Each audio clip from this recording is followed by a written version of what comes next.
اور ایک روایت میں آتا ہے جب رمضان المبارک کا آغاز ہوتا ہے اللہ اہل ایمان کو اپنے بندوں کو محبت کی نظر سے دیکھتا ہے، اور اللہ جس کو محبت کی نظر سے دیکھ لے پھر اسے کبھی عذاب نہیں دے گا۔ اللہ اکبر۔ تو یہ روزہ دار کے لیے اللہ کی کرم نوازیاں ہیں، اللہ کی رحمتوں کے اجالے ہیں جو اس کے اوپر برستے ہیں۔ تو میں اور آپ اس ماہ انور کو، اس ماہ نور کو اس طرح سے گزاریں کہ ہمارے اندر کے پاپ دھل جائیں، ہماری غلاظتیں گناہوں کی مٹ جائیں، ہمارا سینہ صاف ہو جائے، ہم اہل ایمان کے لیے کشادہ دل ہو جائیں، ہمیں جو ہے وہ جھوٹ سے، تکبر سے، بخل سے، ریا سے اور دیگر امور بد سے اجتناب کرنے کی عادت پڑ جائے۔ روزہ جو سکھانا چاہتا ہے ہم وہ اس سے سیکھ لیں، اور روزے کی برکات ضبط نفس کی صورت میں ہمیں نصیب ہو جائیں، تو ہم روزے کے بعد بھی، ماہ صیام کے گزرنے کے بعد بھی ایک نئی زندگی لے کر، ایک تازگی لے کر، ایک نور و روشنی لے کر کے جو ہے وہ معاشرے کے، اسلامی معاشرت کے ایک اہم فرد کی صورت کے اندر جو ہے وہ سامنے آئیں۔ تو اللہ اس ماہ صیام کی برکتیں ہمیں نصیب فرمائے۔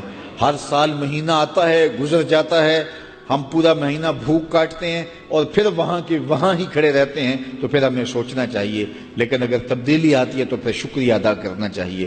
آج کی اس تاریخ میں ہم عزم کر کے اٹھیں کہ ہمارا یہ ماہ صیام ہماری زندگی میں ایک سنگ میل ثابت ہوگا، اور ہم ایک نئے باغپن کے ساتھ، نئے عزم کے ساتھ یہ مہینہ گزاریں گے اور ضبط نفس سیکھیں گے اس مہینے سے۔ روزے دار کو اللہ کی خاص رحمت نصیب ہوتی۔ ایک حدیث میں آتا ہے کہ روزے دار کو دو خوشیاں نصیب ہوتی ہیں۔ ایک خوشی اسے تب ملتی ہے جب وہ روزہ کھولتا ہے، جب سارے دن کی بھوک اور پیاس کاٹنے کے بعد شام کے لمحے ہوتے ہیں اور پھر روزہ منزل تک پہنچتا ہے، تو کس مسرت اور خوشی اور سرشاری کے عالم میں روزہ دار ہوتا ہے کہ شکر ہے کہ اتنی لمبی اور اتنی سخت گرمی کے ماحول کی شدت کے باوجود اللہ تعالیٰ نے مجھے روب منزل کیا۔ تو اس وقت ایک احساس اس کے ساتھ جڑا ہوتا ہے، اور پھر جب وہ ٹھنڈا اور میٹھا مشروب اپنے کام و دہن میں ٹپکاتا ہے اور وہ ٹھنڈا میٹھا مشروب اس کی رگوں کو تر کرتے ہوئے معدے کی طرف بڑھ رہا ہوتا ہے، اس کی زبان بولے نہ بولے دل اللہ کا شکر ادا کر رہا ہوتا ہے، اس کا ایک ایک عضو بدن رب کا شکرانہ ادا کر رہا ہوتا ہے۔ وہ ٹھنڈا اور میٹھا مشروب رگوں کو تر کرتا ہوا آگے بڑھتا چلا جاتا ہے، لیکن شکرانے کا وہ پیکر بن جاتا ہے۔ وہ ایک مسرت، ایک خوشی کا عالم ہوتا ہے کہ روزہ بھی نب گیا، سارے دن کی تکلیف بھی کٹ گئی، اور اللہ نے مجھے افطار کے لمحوں تک پہنچایا۔ فرمایا روزے دار کو ایک خوشی تب ملتی ہے جب وہ روزہ کھولتا ہے، وَفَرْحَةٌ عِنْدَ لِقَاءِ رَبِّهِ، اور دوسری خوشی روزہ دار کو تب ملے گی جب روزے کے صلے میں اللہ اپنا دیدار عطا فرمائے۔ بنی آدم کے جتنے بھی عمل ہیں 10 سے لے کر 700 گنا تک اس کا ثواب اولاد آدم کو اس کا دیا جاتا ہے۔ جتنا گڑ ڈالو اتنا ہی میٹھا، تو بعض کو 10 گنا، بعض کو 70 گنا، بعض کو 100 گنا، بعض کو 700 گنا، تو 10 سے لے کر 700 گنا تک بندے کے اعمال کا صلہ دیا جاتا ہے۔ لیکن میرے حضور نے فرمایا لیکن روزہ جو ہے اللہ فرماتا ہے وہ میرے لیے ہے اور اس کا اجر میں خود عطا کروں۔ جب وہ خود عطا کرے گا تو کتنا عطا کرے گا؟ سخی اتنا بڑا ہو تو پھر کیا عطا کرے گا؟ بلکہ بعض نے اس کو عجزی بہی کی بجائے عجزہ پڑھا ہے بصیغہ مجہول، کہ روزہ میرے لیے ہے اور اس کی جزا میں خود ہوں۔ باقی اعمال کی جزا جنت ہے، جنت کی نعمتیں ہیں اور بہت کچھ ہے، لیکن روزے کی جزا میں خود ہوں۔ اور جس کو وہ خود مل گیا پھر جنت میں مل گئی، جنت والا جو مل گیا پھر جنت بھی مل گئی، جنت کی نعمتیں بھی مل گئیں۔ تو روزہ اللہ کی خوشنودی کا ذریعہ ہے، اس کی رضا کا ذریعہ ہے۔ تو خوش نصیب لوگ روزے کی برکتیں حاصل کرتے ہیں۔ موسم رحمت رمضان المبارک اپنی تمام توانائیوں کے ساتھ جلوہ فراز ہو رہا ہے۔ اپنے دامن میں بے پناہ برکتیں اور رحمتیں لیے یہ مہینہ ہر سال ہمیں نصیب ہوتا ہے، اور اس مہینے کے ساتھ ہماری قلبی وابستگی اور روحانی تعلق ہمیں قربت الہی کا نور نصیب کرتا ہے۔ اس مہینے کے آنے سے پہلے ہی ہمیں اس کا بھرپور استقبال کرنا چاہیے، ذہنی طور پہ تیاری میں رہنا چاہیے۔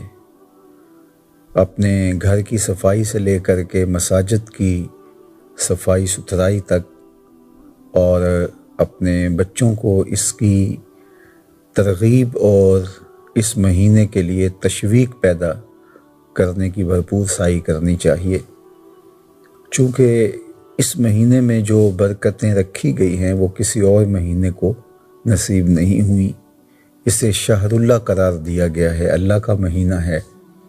ایک نفل ادا کرنے سے فرض کا ثواب ملتا ہے، اور ایک فرض کی ادائیگی پر 70 فرائض کا ثواب دیا جاتا ہے۔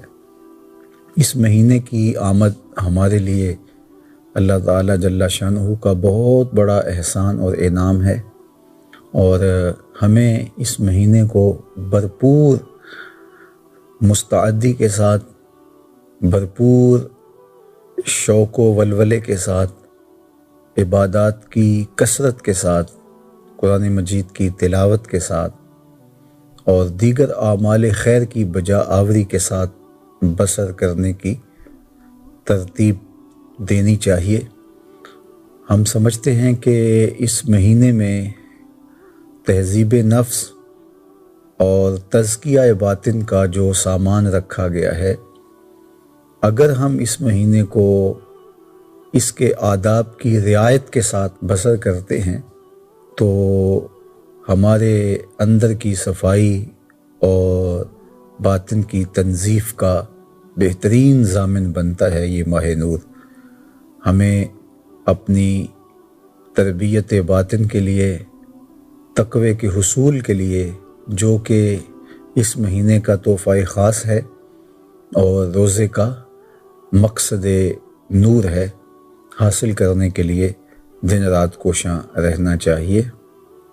صلاۃ التراویح کی ادائیگی، قرآن مجید کی تسلسل کے ساتھ تلاوت، تہجد کی ادائیگی اور دیگر اعمال خیر کی بجا آوری خاص طور پہ ہمیں کرنی چاہیے۔ سحری اور افطاری کے مبارک لمحوں کو ذکر و فکر کے ساتھ جوڑ کر کے ہمیں گزارنے چاہیے۔ ہر وہ چیز جو خرافات کے زمرے میں آتی ہے اس سے مکمل ہمیں اجتناب کرنے کی ضرورت ہے، اس مہینے کی برکتوں سے محروم نہ رہیں اور اس کے دامن سے وابستہ نور و نکہت کو اپنے من میں سمونے کی کوشش کریں۔